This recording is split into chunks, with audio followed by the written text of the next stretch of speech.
Once again, Andre Wade was just released up in here to reminisce one more time on my birthday. Trying to get funky full,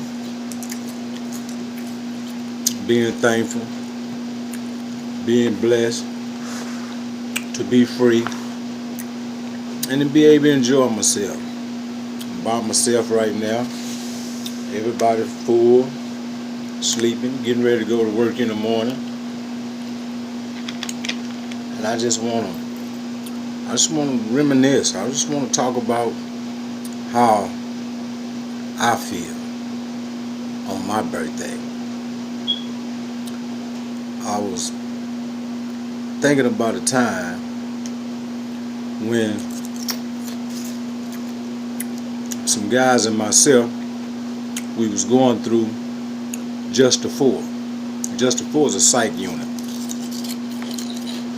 I told you that's where we go to try to go get out of some cases. And I remember a time doing this here, I met a young guy. He was out of Studewood. He was from Houston. And he only had, I think, 4 or 5 years. About to go home. Finna go. And he was trying to, get out of a case that he had. He didn't care. He was just doing it for the adventure because the guy was going home. And when we left J4, they transferred us to Darrington. And in that stage of time, I didn't care. Used to jack off on the women because I didn't fuck with punks at all. And that was the thing that we did. We jacked off on women. And some of the women on Darrington, man, they was awesome. They was freaks. And some wasn't.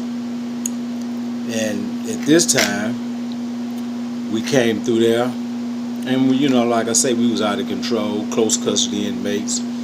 We didn't care about no cases. We didn't care about no cases. They could do whatever they wanted to do. And then we did a lot of things going through Darrington. And that's where all the drugs was. We was on McConnell. This guy here was on Conley, another bad unit.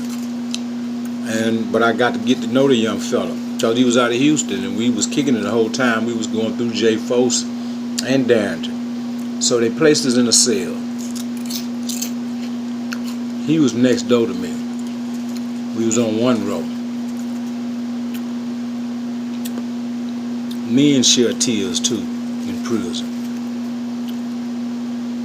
Me and cry. God placed all these things within us. Me and cry in prison. Me and share feelings with one another in prison. And I'll never forget this day. I shed tears.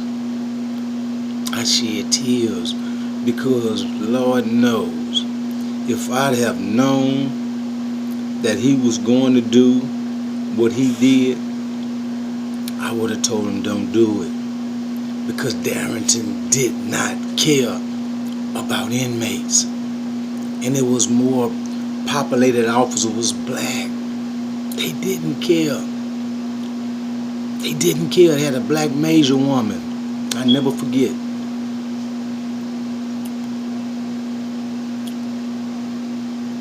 He was talking about going back to J4.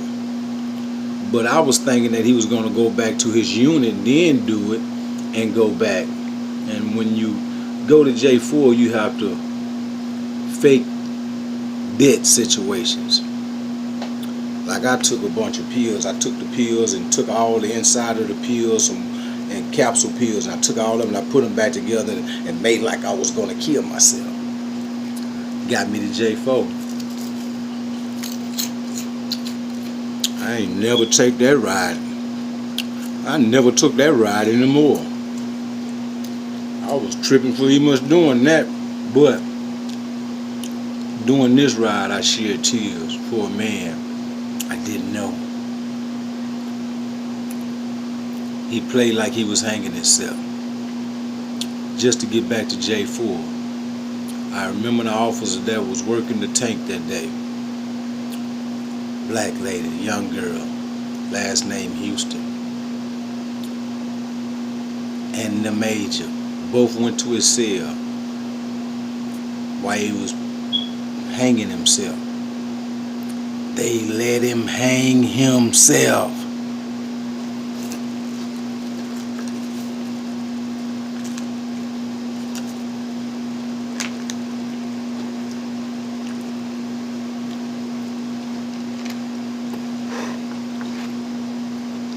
They let the boy hang himself. When they brought him out of the cell, he was dead. They wouldn't go inside the cell and cut him down. They let the boy hang himself. Kid, he was a kid going home. Games people play with their lives. These officers, these wardens, these majors, these people don't care about us. That major and that young girl that was working that part probably forgot that incident ever took place right now today.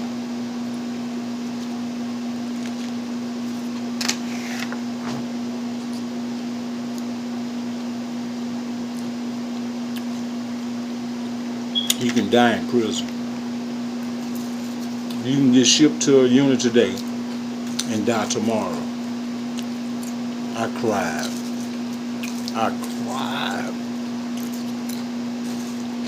I was on Robinson unit.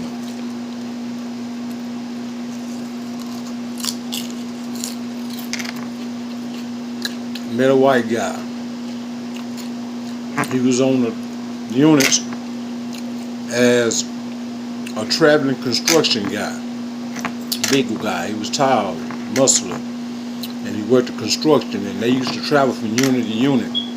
Well, he came to this unit, to the Robinson unit, and he got in trouble.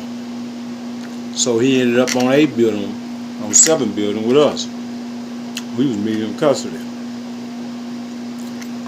But they used to let the guy all go out and work anyway, which was a violation.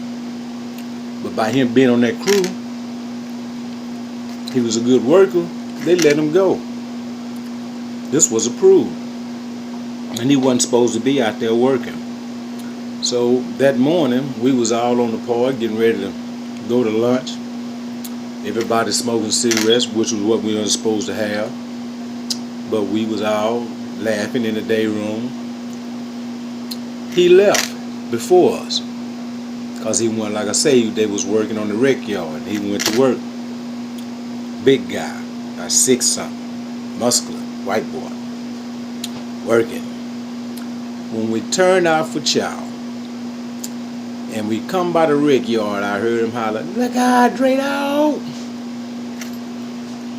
I seen him out there with that big axe out. They hitting on that concrete. Looking happy. Even though he was on medium custody, he was happy. We was going to chow.